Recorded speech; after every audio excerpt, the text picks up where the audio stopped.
गेले 3 दिवस ऑपरेशन सिंदूर सुरू आहे आणि ऑपरेशन थांबल्याचं कुठलंही वक्तव्य भारतानं केलेलं नाहीये। त्यामुळे या क्षणी हा कार्यक्रम सुरू होत असताना सुद्धा चालू असताना सुद्धा ऑपरेशन सिंदूर चालू आहे।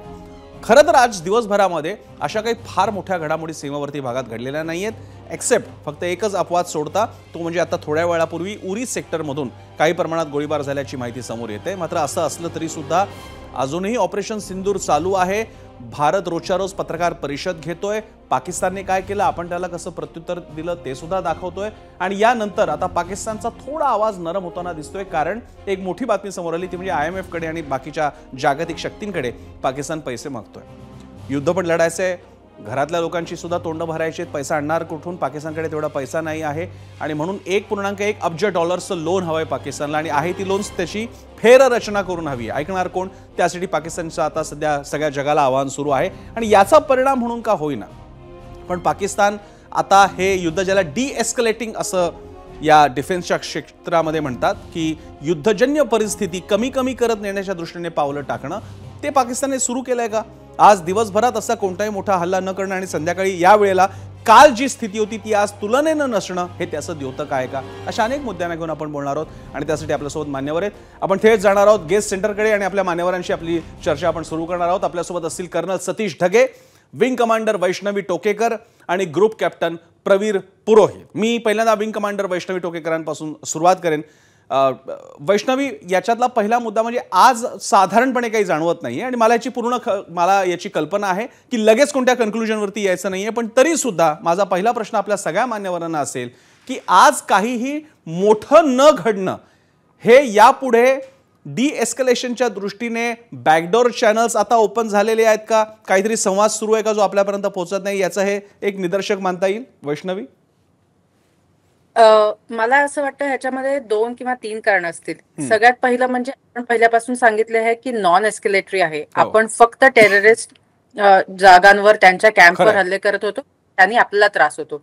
दुसरी गोष्ट अशी आहे की आज म्हणजे हा माझा अनालिसिस आहे पण आज शुक्रवार आहे, त्याच्यामुळे जुम्मा असल्यामुळे कदाचित आणि आपला देश संवेदनशील आहे, आपल्याला माहितीये की असं ही एक धार्मिक बाब आहे, आपण या सगळ्या गोष्टी कन्सिडर करतो। सो ही एक बाब आपण कन्सिडर करू शकतो। आणि तिसरी गोष्ट म्हणजे जसं तुम्ही म्हणालात की फायनान्शियली इकॉनॉमिकली ते इतके वीक आहेत की ते ऍक्च्युली आता बहुतेक त्यांनी पावलं मागे घेतली असतील। त्याच्याच बरोबर तुम्ही जे म्हणलात की कुठला संवाद ते आपल्याशी साधू इच्छितात का किंवा त्यांनी इंटरनॅशनल फोरमवर असं काही करू इच्छितात का? आपल्याला हे लक्षात गेलं पाहिजे की ह्या गोष्टीमध्ये संवाद आपण याआधी अनेक वेळा साधण्याचा प्रयत्न केलेला आहे पण त्याचा काही उपयोग झाला नाही। इनफॅक्ट त्याच्यामुळे पाकिस्ताननी डिस्कशनसाठी ते आले पण त्याच्यानंतर त्याच्या दृष्टीने घ्यायची जी जबाबदारी आहे किंवा जी ऍक्शन आहे ती त्यांनी कधीच घेतली नाही। त्याच्यामुळे खुन्याशी चर्चा करण्यात काही फारसा मुद्दा मला वाटत नाही। बरं, हा एक अतिशय महत्त्वाचा मुद्दा त्यातला भाग आलेला आहे आणि हे खरं आहे वैष्णवी यांनी जे अधोरेखित केलेले की आज जुम्मा शुक्रवार आहे आणि जगभरातल्या मुस्लिमांमध्ये जुम्मा म्हणजे शुक्रवार आणि तो दिवस धार्मिकदृष्ट्या महत्त्वाचा आहे। त्या दृष्टीने पाकिस्तान आणि भारतामध्ये एक अंडरस्टँडिंग असेल आज असं आहे की भारत स्वतः एक धर्मनिरपेक्ष राष्ट्र आहे आणि या गोष्टी सेन्सिटिव्हिटी या गोष्टी बाळगायच्या असतात, पाळायच्या असतात, त्यामुळे जगातही चांगला संदेश जातो। सायकोलॉजिकल वॉरफेअर नेहमी चालू असतं, जसं एक युद्ध सीमेवर असतं तसं दुसरं जगाच्या पटलावर सुद्धा असतं, नॅरेटिव्हचं युद्ध। मी हाच मुद्दा घेऊन जातो प्रवीर पुरोहित यांच्याकडे। पुरोहित सर, आपलं काय निरीक्षण आहे? खरंच बॅकडोर चॅनल्स काही ओपन झाले असतील का की केवळ हा आजचा एक अपवाद आहे?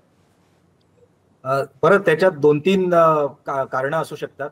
एक इज की वॉर स्टॅमिना ज्याला म्हणतात किंवा जी रेझिलियन्स असतो एका देशामध्ये, तो आता पाकिस्तानवर जे हल्ले झालेले आहेत आपण प्रत्युत्तर म्हणून केलेले आहेत त्याच्याने त्यांची वॉर वेजिंग केपेबिलिटी काही का दृष्टीने थोडीशी कमी झालेली आहे। परत त्याच्यात त्यांना असं कळलेलं दिसत असेल की आता काहीही त्यांनी एस्केलेट केलं किंवा काही आपल्या रिटॅलिएशनला परत काउंटर रिटॅलिएशन केलं तर त्यांना परत त्याची किंमत भोगावी लागेल। दुसरं, बॅक चॅनल्स मध्ये आता आज आपले परराष्ट्र मंत्री US secretary of state Marco Rubio यांच्याशी बोलले, त्याच्यानंतर नॉर्वेच्या फॉरेन मिनिस्टरशी बोललेत आणि ब्रिटिश फॉरेन सेक्रेटरीशी बोललेले। सो सम डिप्लोमॅटिक चॅनल्स काही उघडलेले आहेत असं मला वाटतं। त्यानंतर एक वैशिष्ट्य असं आहे की आपल्या परराष्ट्र मंत्र्यांच्या चर्चेनंतर म्हणजे मार्को रुबियो यांच्याशी झाल्यानंतर मार्को रुबियो यांनी पाकिस्तानच्या पंतप्रधानांशी चर्चा केली. बरं. सो हा एक महत्वाचा मुद्दा आहे. आता हा जो आता आपण दिवसा जो पॉज बघितलाय, काल रात्री तर ऍक्शन चालूच होती. हा जो पॉज आता दुसरी गोष्ट आहे की हा ऑपरेशनल पॉज ज्याला म्हणतात तो सुद्धा असू शकेल एखाद्या पाकिस्तानकडनं. आणि आज रात्री आणि मे बी उद्या रात्री काय होतंय ह्याच्यावर आपलं लक्ष केंद्रित पाहिजे. आणि जर आज रात्री म्हणजे आजच्या रात्री उद्या पहाटेपर्यंत काही झालं नाही तर कदाचित it is a positive signal की कदाचित हे डिएस्केलेशनच्या मार्गाने हा मार्ग डिएस्केलेशन कडे चाललेला असावा, असा एक माझा अंदाज आहे. कर्नल सतीश ढगेंना सुद्धा हाच प्रश्न आहे, फक्त त्यामध्ये आणखी एक रायडर ऍड करून हा विचारायला आवडेल. कर्नल सतीश ढगेजी, जेव्हा अशा काही गोष्टी असतात त्याचे काही सिम्पटम्स यायला सुरुवात होते, वस्तुतः आपण इट्स टू अर्ली ज्याला म्हणतात टू प्रेडिक्ट असं म्हणावं लागेल, कारण फक्त 2च दिवस झालेत ऑपरेशन सिंदूर सुरू होऊन आणि पाकिस्तानकडनं रिटेलिएशन सुरू होऊन. पण तरी सुद्धा असे काही संकेत मिळू लागलेले आहेत का? याची विशेषतः एक कारण म्हणजे पाकिस्तानची आर्थिक स्थिती, आणि दुसरी गोष्ट हे एक फुल स्केल वॉर व्हावं या बाजूने भारत कधीच नव्हता. उलट जेव्हा ऑपरेशन सिंदूर सुरू झालं त्याच्यानंतर भारत म्हणाला होता की जर का समोरच्या बाजूने आपली आगळीक थांबवली तर आम्ही सुद्धा थांबायला तयार आहोत. वस्तुतः ऑपरेशन सिंदूर मेन स्ट्राईक झाल्यानंतरच संपलं असतं, पण पाकिस्तानने रिटॅलिएट केलं कारण त्यांना काहीतरी करून दाखवायचं होतं आणि मग सगळं जे काही झालं ते आपल्या समोर गेले 2 दिवस. मला आपल्याला विचारायचं आहे, या आत्ताच्या फेजला तुम्ही तुमच्या युद्ध परिभाषेमध्ये काही त्या पिरियडला काही नाव आहे का? त्याचा काय अर्थ निघतो? नक्कीच प्रसन्न, तुम्ही सुरुवातीला जी प्रस्तावना दिली मी अंशतः त्याच्याशी डिसॅग्री करेल आणि पुरोहित सरांनी जसं सांगितलं तोच धागा मी त्या ठिकाणी पुढे पकडेल. मुळात जे आहे दिवसामध्ये म्हणजे दिवसा ढवळ्या जसं आपण म्हणू शकू की त्या सूर्यप्रकाशामध्ये जे आहे फार काही अशी मिलिटरी ऍक्शन होणं अपेक्षितही नाही. कालचं उदाहरण घ्या, परवाचंही त्या ठिकाणी उदाहरण घ्या. मुख्यतः रात्रीच्या वेळेस म्हणजे रात्री 7-8 वाजल्यापासून ते पहाटे 5 वाजेपर्यंतच काय ऍक्शन व्हायच्या त्या ऍक्शन त्या ठिकाणी होणार. त्याच्यामुळे मला वाटत नाही की जे आहे यामध्ये कुठे पॉज आलेला आहे किंवा कुठे जे आहे फार मोठ्या प्रमाणावर डिएस्केलेशनकडे चाललेलं आहे. पुढच्या 24 ते 48 तासामध्ये मला तर उलट वाटतं की जे आहे एस्केलेशनची पुढची लॅडर जाते की काय, अशा प्रकारची परिस्थिती निर्माण होईल. आणि मी हे यासाठी म्हणतोय कारण आज जर आपण पाहिलं जी ब्रीफिंग आपल्याला अधिकृतरित्या मिळाली त्यामध्ये काय सांगितलं, पाकिस्ताननं काय केलं, एक प्रकारे प्रोबिंग केलं. म्हणजे त्यांनी काय केलं, त्यानं जे आहे त्यांच्या हद्दीमधून एअर स्पेस मधून भारतामध्ये पहिल्यांदा साधे ड्रोन पाठवले ज्यामध्ये कुठलेही वेपन्स नव्हते. त्यानं चेक केलं की कुठले एंट्री पॉइंट आहेत, एक्झिट पॉइंट आहेत तुमच्या या एअर डिफेन्स सिस्टमसाठी. आणि नंतर दुसरा लॉट जो पाठवला तो वेपन्स सहित शस्त्रास्त्रांसहित पाठवला. म्हणजे त्यांनी अगोदर जे आहे त्याचं होमवर्क त्या ठिकाणी केलं आणि या होमवर्कच्या अनुसार आता त्याला जे आहे जी काही माहिती त्यांच्या कमांड अँड कंट्रोल सेंटरला पाठवायला पाहिजे होती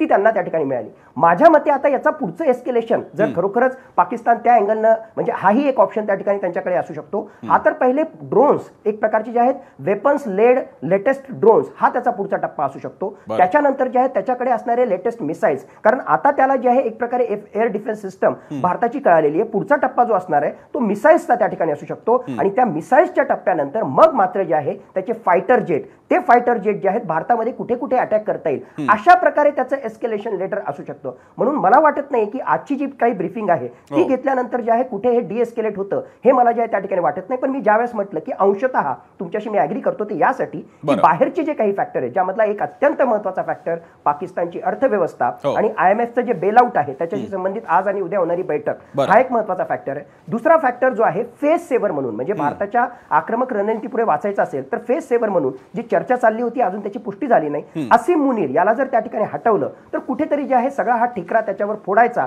आणि काहीतरी जे आहे कॉम्प्रोमाइज फॉर्म्युला पुढे टाकायचा यासाठी अमेरिका सुद्धा दबाव त्या ठिकाणी टाकू शकेल. म्हणून अंशतः मी तुमच्याशी ऍग्री करतो. बरं, हा मुद्दा महत्वाचा आहे. आता मुनीरचं काय करणार पाकिस्तान, कारण काल अचानक बातम्या आल्या होत्या आणि युद्धजन्य परिस्थितीत असं होत असतं. अनेक बातम्या येत असतात त्या कधी कधी जागतिक पातळीला शत्रू राष्ट्राकडनं किंवा अनेकदा नॅरेटिव्ह सेटिंगचाही तो पार्ट असतो आणि त्या अशा बातम्या समोर येत असतात. 2 बातम्या होत्या. एक, प्राईम मिनिस्टर जे पाकिस्तानचे आहेत शहबाज शरीफ त्यांच्या घरापासून काही अंतरावरच बॉम्बलास्ट सुद्धा झाले होते. कराची आणि लाहोरपर्यंत सुद्धा पोहोचलेले आहेत.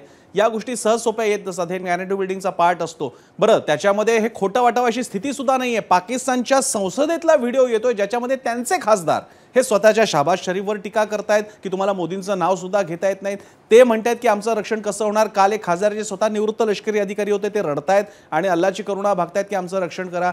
या पातळीला जर का असेल तर या सगळ्याचं चित्र पाकिस्तानी जनतेवर उमटत असतं. याचा विचार करा.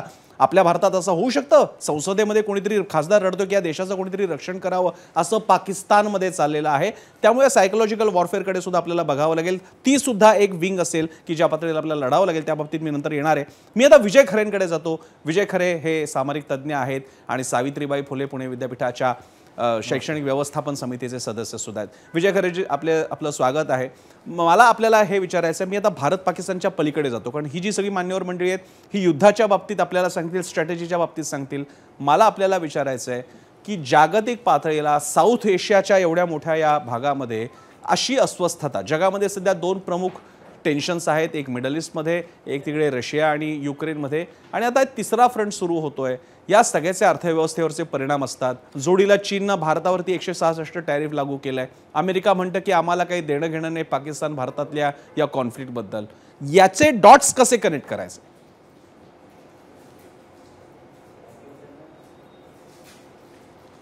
नमस्ते.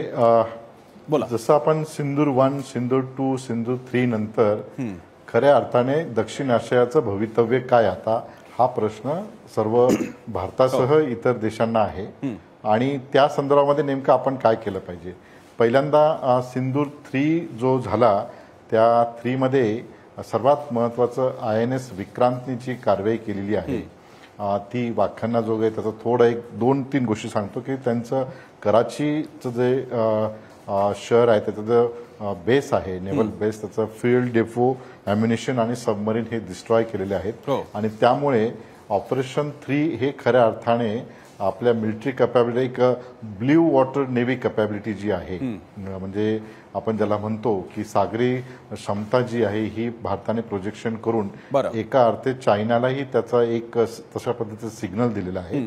आणि त्याचबरोबर इथून पुढे नेमकं आता कशा पद्धतीने होतं, मला असं वाटतं की या टप्प्यावर आता इथून पुढे नेमके एक 4 ते 5 ते 6 मुद्द्यांवर आपल्याला थोडंसं फोकस करावं लागेल. पहिला जो आहे तो इमिडिएट डिएस्केलेशन हे होईल का, म्हणजे याच्यामध्ये 2-3 फोकस एरिया आहेत. त्याच्यामध्ये क्रायसिस मॅनेजमेंट म्हणजे संघर्ष निवारण आणि व्यवस्थापन, त्यानंतर डिप्लोमॅटिक रिस्ट्रेंट. आता संघर्ष व्यवस्थापन, निवारण आणि व्यवस्थापनामध्ये वेगवेगळ्या पातळी त्याच्यात जात नाही, परंतु याच्यामध्ये आपल्याला सौदी अरेबिया आणि इराण म्हणजे गल्फ कंट्री जे आहेत यांच्याशी किंवा पाकिस्तान त्यांच्याकडे थोडी मागणी करून एक प्रकारे डिएस्केलेशनसाठी प्रयत्न करण्यात येईल. आणि त्यासाठी सौदी अरेबिया जर त्या ठिकाणी इन्व्हॉल्व्ह झाला तर अमेरिकेसह इतर राष्ट्र त्या ठिकाणी इन्व्हॉल्व्ह होतील आणि तो एक महत्त्वाचा फॅक्टर आहे. दुसऱ्यानंतर सस्टेन डायलॉग जो आहे तो आपल्याला करावा लागेल. त्याच्यामध्ये याच्या रेग्युलर हाय लेवल ज्या मीटिंग्ज आहेत त्याच्यामध्ये लष्कर टू लष्कर असेल, म्हणजे director general of military operation असेल किंवा युनायटेड नेशन ऑब्झर्व्हर असतील, तर त्यांच्यासोबत आपल्याला एक मीटिंग सुरू करावं लागेल. तिसरं जे ॲड्रेसिंग कोर इश्यूज, आता याच्यामध्ये आता हा काश्मीर हा कोर इश्यू नसून पुढचा जो टप्पा आहे तो म्हणजे सियाचिन ग्लेशियर आणि दहशतवाद आणि न्यूक्लिअर सिक्युरिटी जो आहे या विषयावर आपल्याला चर्चा करावी लागेल. म्हणजे आता काश्मीर प्रश्न आपल्या अनुषंगाने किंवा आपल्या पद्धतीने सुटलेला असं आपल्याला जरी वाटत असेल तरी कोर इश्यू मध्ये मात्र आपल्याला त्याच्यावरही चर्चा करत असताना Siachen glacier would be a next target. त्याचबरोबर न्यूक्लिअर सिक्युरिटी आणि दहशतवाद याच्यावर करावं लागेल. तिसरं जे आहे ते कॉन्फिडन्स बिल्डिंग मेजर, म्हणजे ज्याला म्हणतो विश्वास बांधणी जी प्रक्रिया आहे, या विश्वास बांधणीच्या प्रक्रियेमध्ये वेगवेगळे टप्पे आपल्याला पाहाव्यास मिळतात. त्या विश्वास बांधणी प्रक्रियेमध्ये ही मिलिटरी जे कोलॅबोरेशन किंवा मिलिटरी आणि त्यानंतर ज्याचं जे ट्रेड एक्सचेंजेस आहेत, म्हणजे एक तर मिलिटरी टू मिलिटरी कॉन्टॅक्ट आणि त्याचबरोबर ट्रेड एक्सचेंजेस याच्या संदर्भात आपल्यामध्ये प्रयत्न त्यातून हे करावं लागेल. तिसऱ्या 5वा जो मुद्दा जो आहे तो इंटरनॅशनल मेडिएटर्स. आतापर्यंत गेल्या 75 वर्षाच्या आपल्या भारत पाकिस्तान संबंधामध्ये आपण सुरुवातीपासून अशी भूमिका घेतली की खरंय. भारत पाकिस्तानमधला जो जम्मू काश्मीरचा जो प्रश्न आहे हो. तो हा अंतर्गत प्रश्न आहे आणि या दोन्ही देशांच्या दरम्यान त्रयस्थांशी मध्यस्थी नको, बरं. परंतु आपण थर्ड पार्टी इंटरव्हेन्शनने सिंधू नदी वाटपाचा करार इंटरनॅशनल IMFच्या मध्यस्थीने ते केलेला आहे, नंतर इतर ठिकाणी झालेला आहे. परंतु आता या ठिकाणी इंटरनॅशनल मेडिटेशनमध्ये US असेल, गल्फ कंट्रीज असेल आणि विशेषतः इराण आणि सौदी अरेबिया हे की स्ट्रॅटेजिक प्लेयर आपल्याला दिसणार आहेत. कारण या दोन्ही देशांशी विशेषतः भारताचे पंतप्रधान मोदी साहेबांचं त्यांच्याशी अतिशय चांगलं हे आहे आणि त्याचबरोबर सौदी अरेबिया आणि विजयजी मी त्याच्याकडे येईन. हा थोडासा आपण चर्चेच्या नंतरच्या टप्प्याकडे आपण जाऊयात. आता पहिल्यांदा एक फक्त चौकट एस्टॅब्लिश करण्यासाठी मी सगळे मुद्दे घेऊन आपल्याकडे येतोय. हे मुद्दे आपण आणखी नंतर घेऊयात. सियाचीनचा आहे, अनेक जणांचं म्हणणं आहे की आपण POK पर्यंत जाऊ शकतो का, काही जणांचं म्हणणं आहे की किमान हाजीपीर परत घेऊ शकतो का. आणखी एक मुद्दा उपस्थित होता की जो वाजपेयींच्या काळापासून चर्चेत होता की आहे ती या निमित्तानं, या कॉन्फ्लिक्टच्या निमित्तानं का होईना, पण आताची LOC ही IB मध्ये इंटरनॅशनल बॉर्डरमध्ये परावर्तित करून एकदाचा काश्मीर प्रश्न सोडवण्याच्या दृष्टीने मार्ग निघू शकतो का, असे अनेक मुद्दे. मी ते सगळ्या चर्चेच्या जरा नंतरच्या टप्प्याकडे येईन.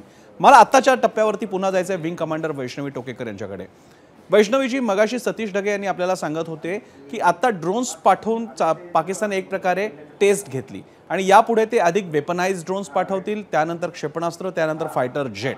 माझा प्रश्न असा आहे की आपली अर्थातच आपण त्यांच्या कोणत्याही स्केलला आपण त्यांच्या आर्मी नेव्ही एअरफोर्सच्या पलीकडे आपण ताकदवानच आहोत, पण असं एस्केलेशन पाकिस्तान करत असेल तर भारताचा प्रतिसाद कसा असू शकतो.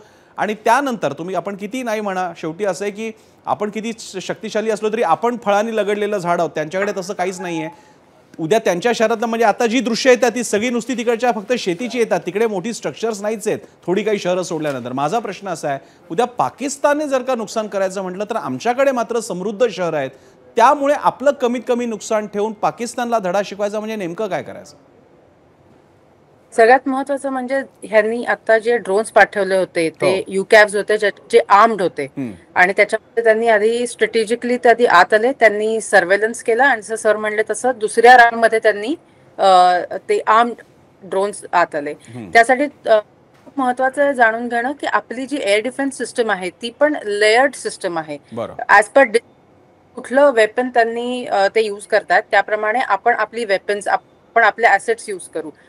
आपले पण एअरक्राफ्ट आपण ह्याच्यामध्ये एंगेज करू शकतो. आपल्या वेगवेगळ्या एअर डिफेन्स सिस्टम्स आहेत, मिसाईल्स आहेत आपल्याकडे, ते सगळं आपण यूज करू शकतो. पण तुम्ही जे म्हणालात की आपल्याकडे खूप शेतीशिवाय देखील आपल्याकडे अनेक असेट्स आहेत, अनेक इन्फ्रास्ट्रक्चर आहेत. आपल्याकडची अनेक लहान गावं सुद्धा सुसज्ज आहेत, सगळ्या तिथे फॅसिलिटीज अवेलेबल आहेत. त्याच्यामुळे लॉस आपल्याला त्यांच्यापेक्षा खूप जास्त प्रमाणात होऊ शकतो.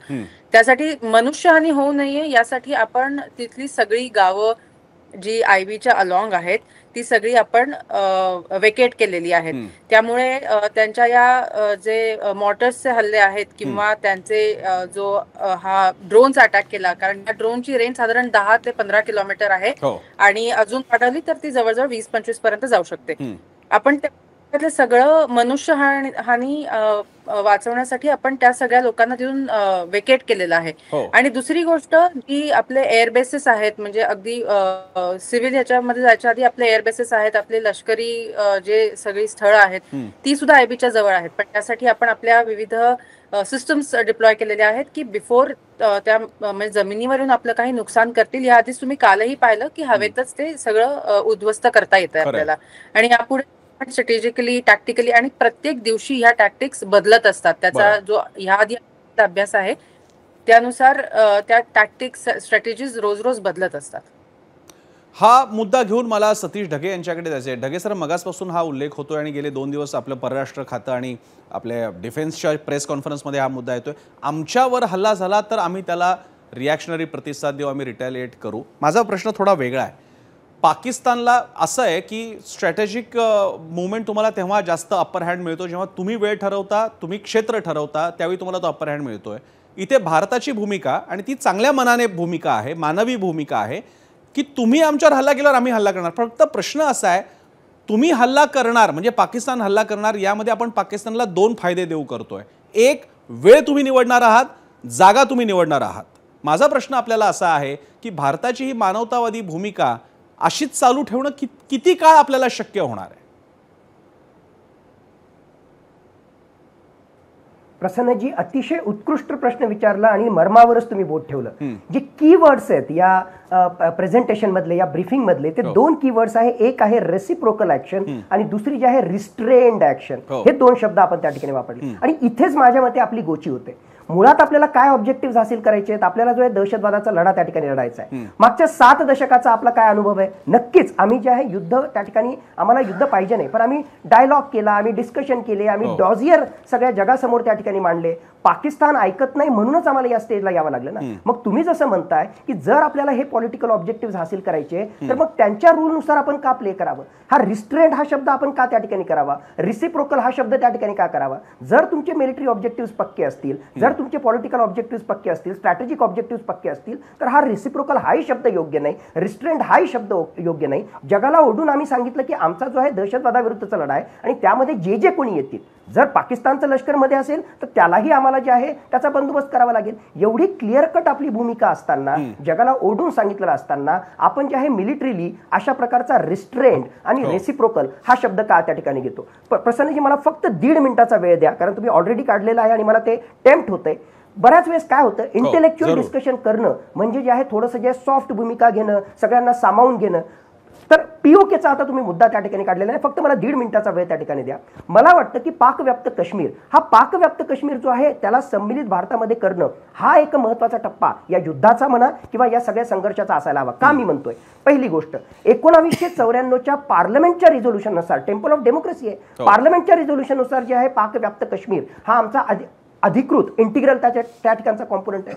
सध्याचं जे सरकार आहे त्या सध्याच्या सरकारच्या म्हणण्याच्या अनुसार डॉक्टर एस जयशंकर, अमित शहा, रक्षा मंत्री, अनफिनिश्ड एजेंडा पाकिस्तानसोबतला कुठला आहे तो म्हणजे पाक ऑक्युपाईड काश्मीर, त्याला त्या ठिकाणी सम्मिलित करून घ्या. त्यांनी वापस द्यावं, ते देणार नाहीत, त्याला सम्मिलित करून घ्यावा.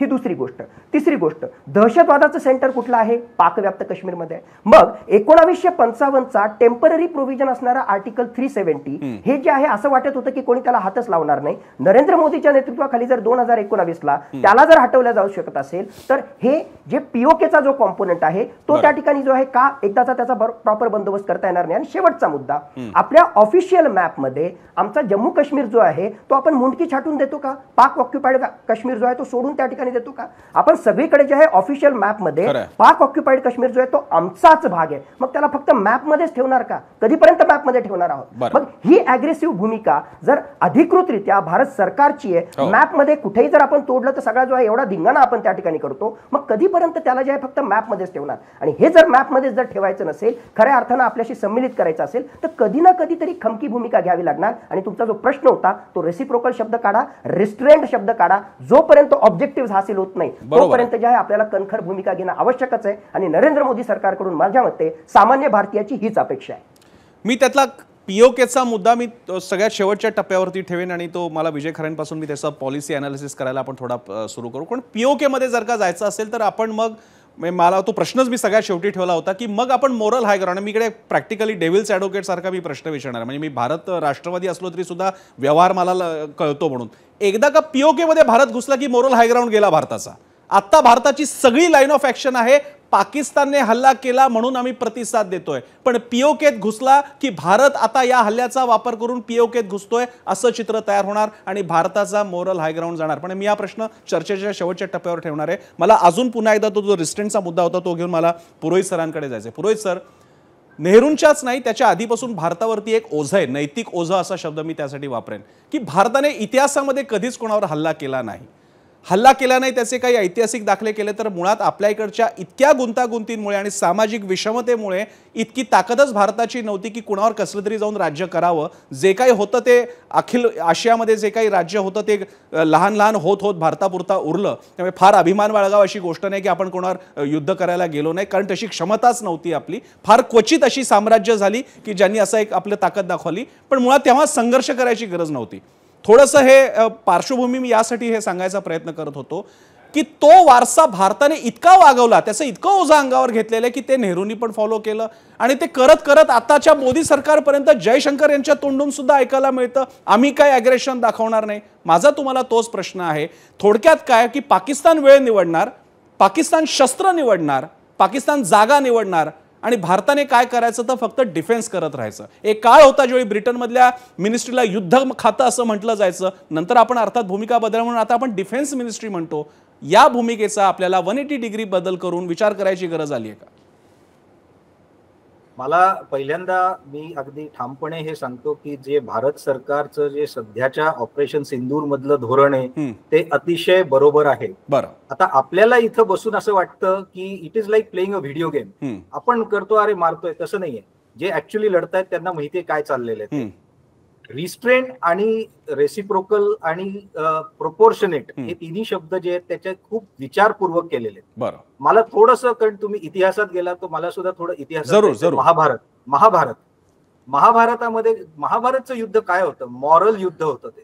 तो कायनेटिक युद्ध झालं तरी ते सगळं सुरू झालं आणि अंत झाला ते मॉरल ग्राउंड आणि मॉरल्समुळे झाला. आणि पांडवांचं जे उदाहरण आपण घेतलं तर आपण जे भारत आत्ता करतोय किंवा आधी सुद्धा केलेले ते अतिशय बरोबर आहे. कारण आपण जेव्हा मॉरल हाय ग्राउंड घेतो आणि आपण दाखवतो जगाला की आपण किती रिस्पॉन्सिबल स्टेट आहोत, रिस्पॉन्सिबल कंट्री आहोत, त्याच्यानी तुम्हाला जागतिक ओपिनियन जे ते तुमच्या बाजूनी होतं. त्या जगाला कळतं की हा एक जबाबदार देश आहे आणि त्यामुळे ह्यांच्याशी आपल्याला काहीही संबंध ठेवण्यात आपला फायदा आहे. ही पहिली गोष्ट. दुसरी गोष्ट की म्हणजे आता तुम्ही म्हणाला की नेहरूंच्या वेळा किंवा त्या परिस्थितीत ज्या त्या नेत्यांनी जे काय डिसिजन घेतलं ते ती परिस्थिती वेगळी होती. त्या परिस्थितीत त्यांनी घेतलेले. आता आपण 50, 60, 70 वर्षानंतर आपण बोलू शकतो की हे चुकीचं होतं का बरोबर होतं, पण आपल्याला हे लक्षात ठेवलं पाहिजे की त्या परिस्थितीत त्यांनी जे काय कंडिशन्स होत्या त्याप्रमाणे जे त्यांना सर्वात उचित वाटलं ते त्यांनी केलं. सो आपण ह्या ब्लेम गेम मध्ये जायला नको असं मला वाटतं. नेक्स्ट गोष्ट अशी आहे की आता हे रिस्ट्रेंट आणि प्रोपोर्शनेट मध्ये जे वाटतं लोकांना की नाही तसं नसायला पाहिजे. आपण आपलं पाकिस्तानला time and place of choosing ही ती time and place of choosing जी होती ती त्यांनी पहलगाम मध्ये जे केलं त्याला होती. त्याच्यानंतर टाइम अँड प्लेस ऑफ चुझिंग त्यांना नाहीये. का? कारण आपण ऑपरेशन सिंदूर फेज 1 केलं, त्यांनी परत त्याचं रिटॅलिएशन केलं. आपण तयार नव्हतो का? आपण तयार होतो. आपल्याला अपेक्षित नव्हतं का? नाही, आपल्याला अपेक्षित होतं ते काहीतरी करतील. बालाकोट नंतर सुद्धा त्यांनी केलं होतं. हे धडे आपण सगळे शिकलेलो आहोत आणि त्यामुळे आपल्या सगळ्या थलसेना, वायुसेना, नौसेना हे एकदम तयार आहेत. आणि हे जे कंटिंजन्सीज असतात, हे सगळे जे प्रिपरेशन असतं हे पीस टाइम मध्ये केलेलं असतं. त्याच्यामुळे इट इज नथिंग ग्रेट की त्यांनी केलं आपण त्यांना करून देतो. नाही, उलट त्यांनी जगाला दाखवलंय की ते किती अनप्रोफेशनल आहेत, कारण बेजबाबदार आहेत. त्यांनी केलं त्यांचं सगळं, आपण म्हणजे फॉईल केला त्यांचा अटॅक. आणि त्यामुळे अजून जगाला वाटते की ओके, भारताने उगीच वॉर मॉंगरिंग केलेलं नाहीये, नंतर वॉर हिस्टेरिया क्रिएट केलेला नाहीये. भारत जबाबदारपणे करतोय. आणि या गोष्टी आपण जेव्हा सामरिक स्तरावर बघतो, स्ट्रॅटेजिक लेवलला बघतो, या खूप महत्वाच्या असतात. आणि त्यामुळे आणि दुसरी गोष्ट म्हणजे जबाबदारीने वागणं is not a sign of weakness, किंवा सारखं आपलं तलवार काढून दाखवणं is not a sign of strength. ती तलवार कधी काढायची आणि मग ती कशी स्ट्राईक करायची ही खरी रणनीती आहे. आणि ह्याच्यात आपला भारताचा हा एक स्ट्रेंथ आहे आपली, हे मी सांगू इच्छितो.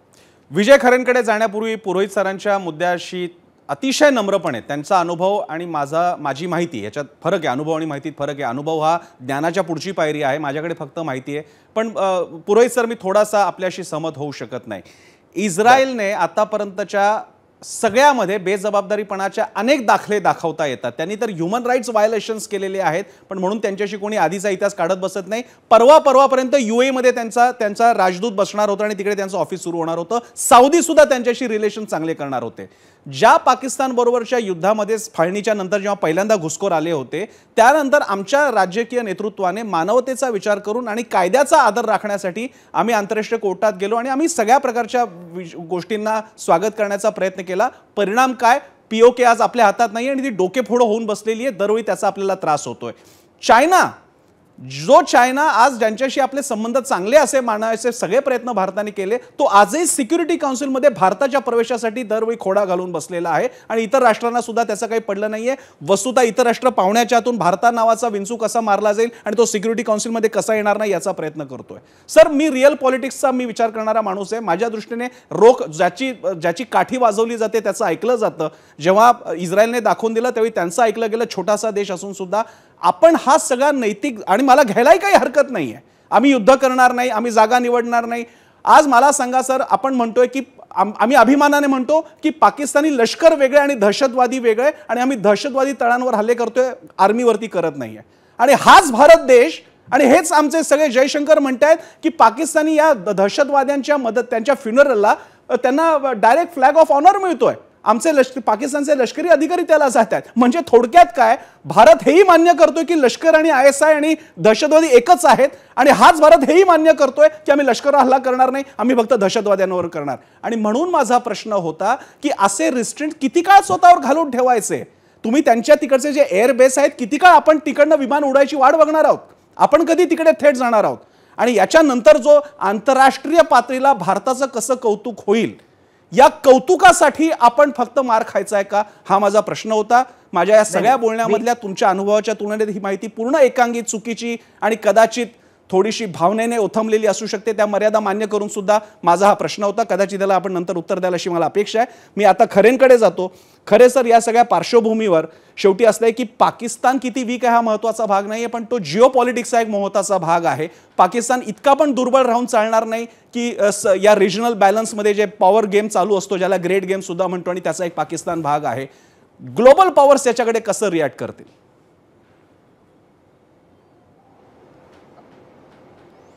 एक जेव्हा बुधवारपासून जी आपण सिंदूर 1 ते सिंदूर 3 पर्यंत ज्या तिन्ही कारवाई केलेल्या आहेत, त्या ठिकाणी तिन्ही कारवाईमध्ये आतापर्यंत ग्लोबल परसेप्शन हे भारताच्या बाजूने आहे. कोणीही भारताच्या, म्हणजे सुरुवातीची पहिली जी ऍक्शन होती, इट इज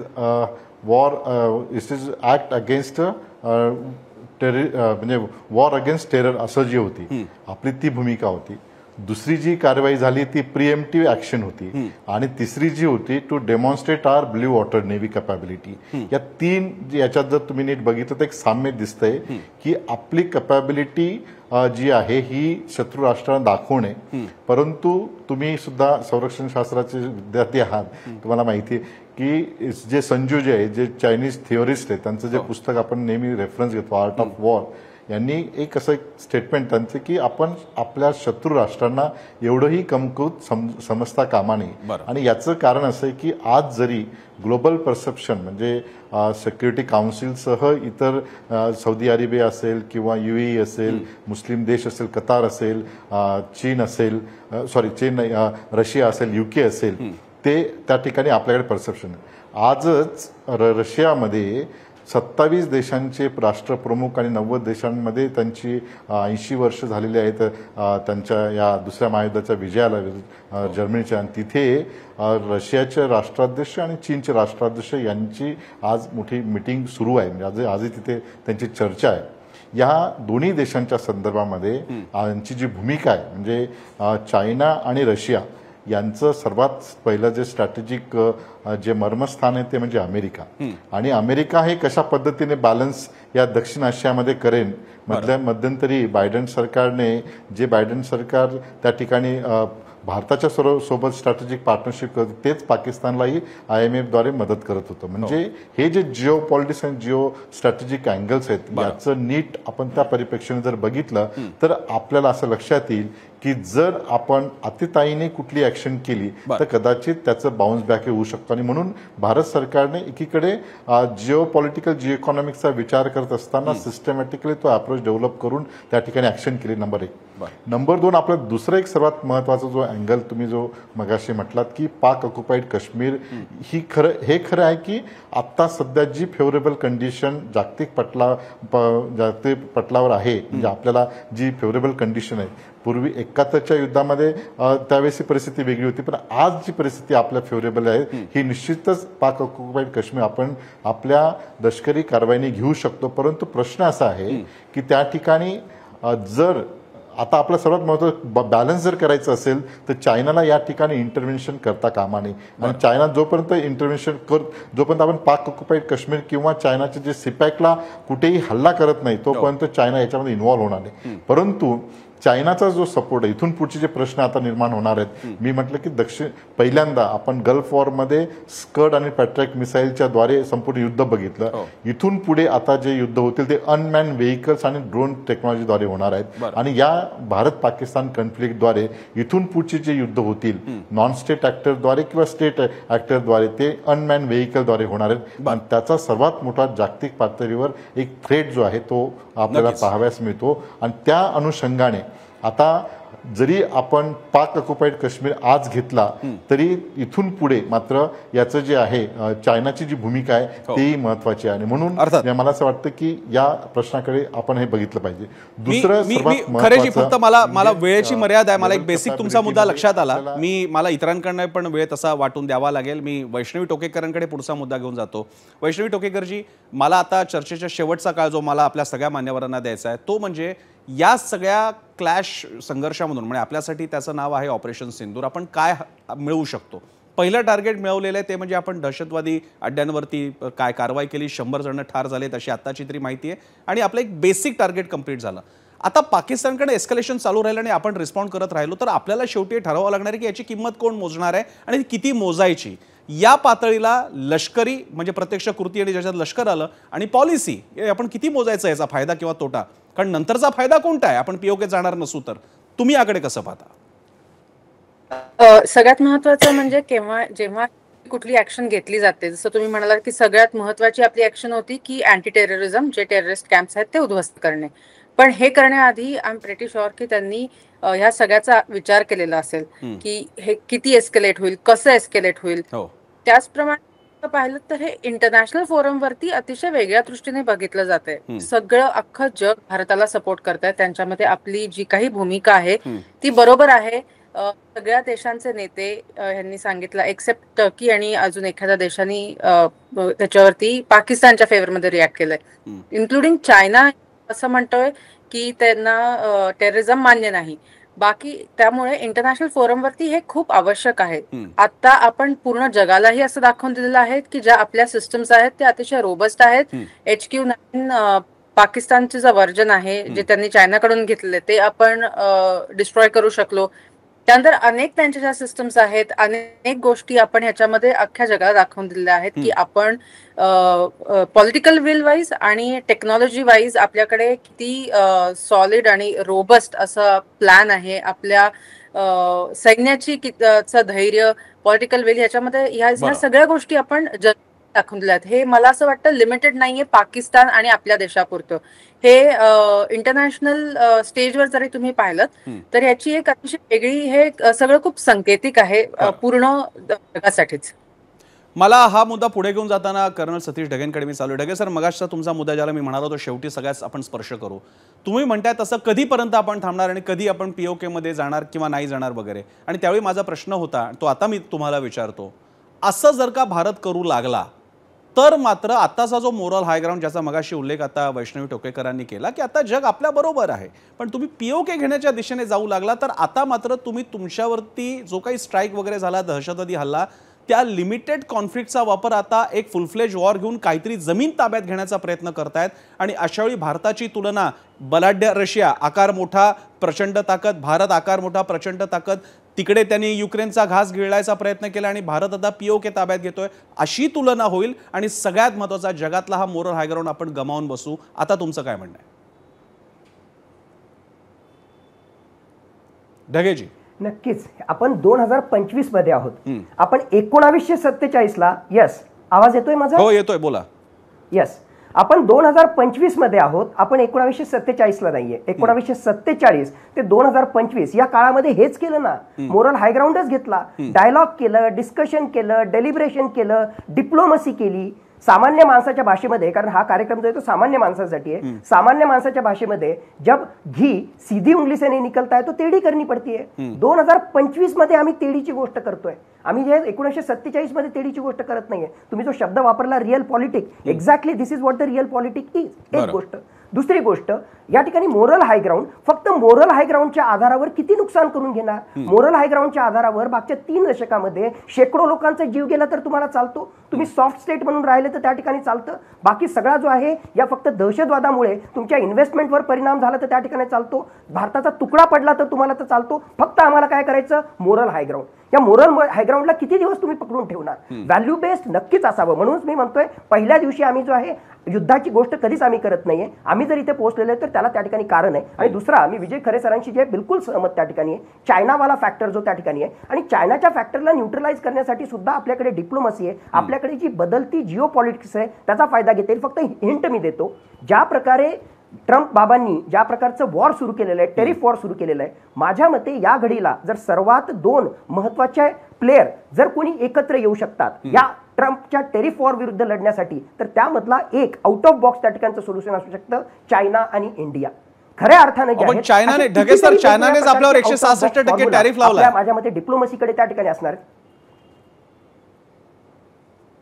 हो, पण तो जो आहे म्हणजे it's a temporary kind of measure. या लिमिटेड सिच्युएशन मधला तो त्या ठिकाणचा एक फॅक्टर त्या ठिकाणी आहे. बाकीचे सगळेच फॅक्टर जर आपण त्या ठिकाणी ओपन केले तर गिव्ह अँड टेक तर आपल्याला त्या ठिकाणी करावाच लागणार आहे. आणि लार्जर इंटरेस्टसाठी काही छोट्या गोष्टी या डिप्लोमसीमध्ये सोडाव्याच लागतात. तर काही गोष्टी ज्या आहेत त्या आपण त्यांच्यासोबत कॉम्प्रोमाइजही करू शकू. अल्टिमेटली आपल्याला काय हासिल करायचंय ते महत्वाचं आहे. फक्त शेवटचा मुद्दा, तुम्ही जे म्हटलं की हे सगळं जे करायचंय कुठपर्यंत त्या ठिकाणी करायचंय, प्रधानमंत्री नरेंद्र मोदी यांनी हिंदीमध्ये आणि जगाला कळण्यासाठी इंग्लिशमध्ये जे सांगितलं की जिथं टेररिझम आहे, भारताशी संबंधित टेररिझम जिथे जिथे ते असतील त्यांना आम्ही शोधून काढू, ट्रॅक करू आणि जगाच्या भूमीवर कुठेही असतील तर त्यांना जे आहे त्यांचा नायनाट करू. माझ्या मते that is the ultimate objective ते ऑपरेशन सिंदूरच्या माध्यमातून आपण हासिल करावं. ते जर आपण करत नसू तर माझ्या मते जे आहे हा फक्त बाष्कळ बडबड आहे आणि त्यामधून जे आहे विशेष काही आपण हासिल केलं असं मी म्हणणार नाही. मला ढगेजींनी तुम्ही मला एक प्रिमाइस तर बनवून दिलेला आहे, पण अजूनही मला उत्तर त्याच्यातून काढायचा मी प्रयत्न करणार आहे. आणि त्यासाठी मी आता पुरोहित सरांकडे जातोय की चला धरून चालू. आणि मला कल्पना आहे, मी अनेक लष्करी अधिकारी जेव्हा आमच्या कार्यक्रमात येतात त्यांच्याशी खासगीत बोलताना सुद्धा मनामध्ये त्यांचा, सगळे निवृत्त असतात पण त्यांच्या मनातली राग आहे की तो पीओके बाहेर आहे आणि आम्हाला आतापर्यंत राजकारण्याने आमचे हात धरून ठेवले होते. पुन्हा प्रश्न असा आहे, आत्ताचं हे वॉर कशामुळे सुरू झाले किंवा कॉन्फ्लिक्ट का, तर दहशतवाद्यांनी हल्ले केले म्हणून, आणि तुम्ही त्याला रिटॅलिएट केला. पीओके घ्यायचं म्हणजे काय, तुम्हाला लष्कर घुसवावं लागेल, तुम्हाला त्यांची ठाणी उद्ध्वस्त करावी लागतील आणि प्रत्यक्ष जमीन ताब्यात घेऊन तुमचा फ्लॅग तिकडे टाकावा लागेल, तुमचं ॲडमिनिस्ट्रेशन बेसिक तरी का होईना लष्करी तुम्हाला आणावं लागेल आणि थोडक्यात तुम्हाला तो तुकडा पाडावा लागेल. हे सगळं आंतरराष्ट्रीय नजरेमध्ये ॲग्रेशन आहे. 2, पाकिस्तान जरी त्याला आझाद काश्मीर म्हणत असला तरी त्या ज्या काही तथाकथित त्यांच्या आझाद काश्मीरची पॅरेंटिंग जे काही आहे ते सगळं पाकिस्तानकडे आहे. त्यामुळे पाकिस्तान आणखी एस्केलेट होईल आणि एकदा का आझाद काश्मीरमध्ये तुम्ही जाऊ लागला त्यांच्या दृष्टीने तर मग चीनला निमित्त मिळेल, कारण तिकडे चीनचा पण ओरोप चाललेला आहे. मग मात्र हे अवघड होणार आहे. आणि म्हणून मी पुरोहित तुमच्याकडे येतो की एकदा आपण खरंच या मुद्द्याला भिडूया जे अनेकांच्या मनात आहे की पीओके या निमित्तानं घुसावं, पण ते खरंच तितकं सोपं आहे का? पुरोहित सर, पहिली गोष्ट म्हणजे की आपण भारताचा एक कायम धोरण आहे की आपण सिमला एग्रीमेंट आणि लाहोर डिक्लेरेशन यावर विश्वास ठेवतो. सिमला एग्रीमेंट मध्ये काय आहे हे सगळ्यांना आधी जाणून घेणं फार महत्वाचं आहे. आणि सिमला एग्रीमेंट मध्ये there is a certain sanctity of LOC जी म्हटलेली आहे.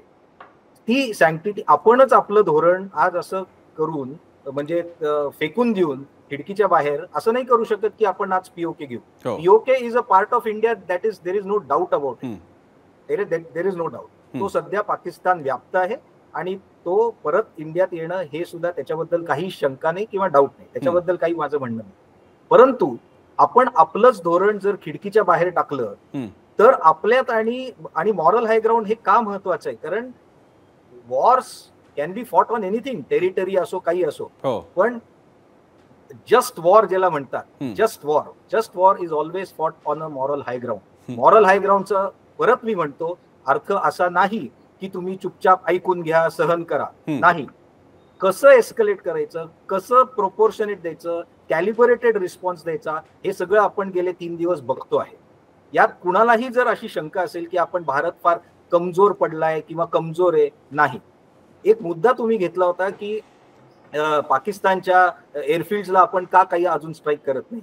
हे जे मगाशी जो मुद्दा होता ड्रोन्सचा, प्रोबिंग अटॅक किंवा एअर डिफेन्सेस बघायला, एअर डिफेन्स जरी आपण एक HQ-9 पाडलं असेल तर एक HQ-9 overall scheme of war मध्ये it is a small thing.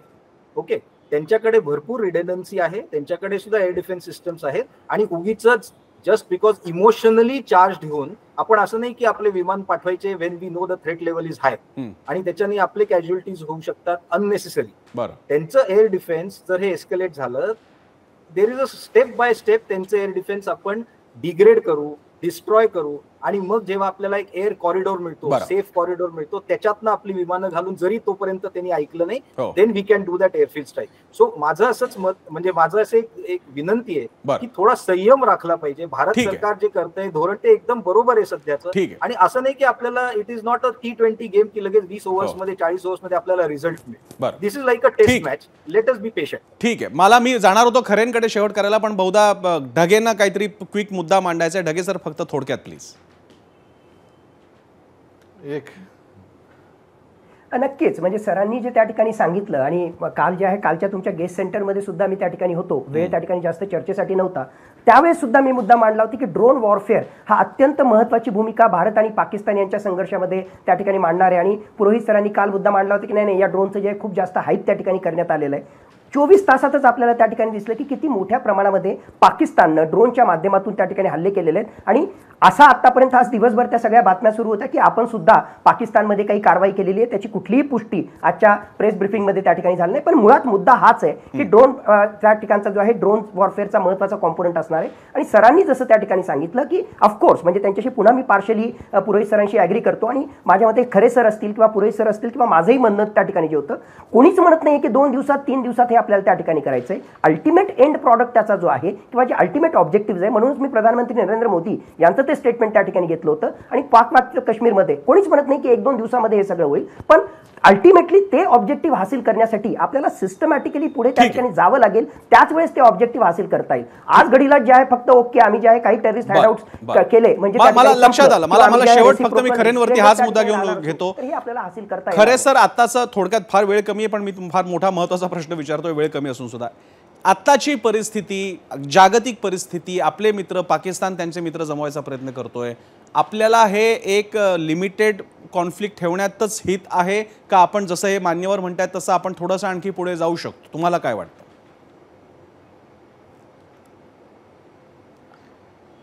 Sir, हे पाक ऑक्युपाईड काश्मीर जर आपल्याला घ्यायचं असेल तर मुळात तिथे शिया आणि सुन्नी कॉन्फ्लिक्ट आहे.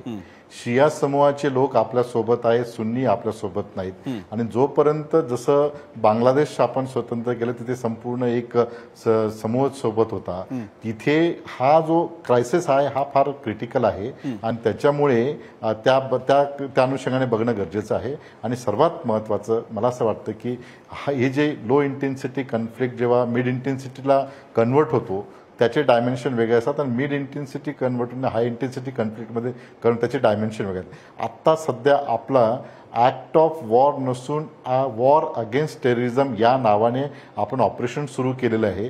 जशी परिस्थिती बदलेल याला चीन कशा पद्धतीने रोल प्ले करतो त्यावर आपली पुढची भूमिका असणार आहे. आणि जर समजा चीन डायरेक्टली इन्व्हॉल्व्ह झाला तर पहिल्यांदा भारत पाक ऑक्युपाईड घेईन आणि मग जागतिक USA आणि इतर ॲक्टरला त्या ठिकाणी मध्ये ओढून तो प्रश्न पुढे जाईल.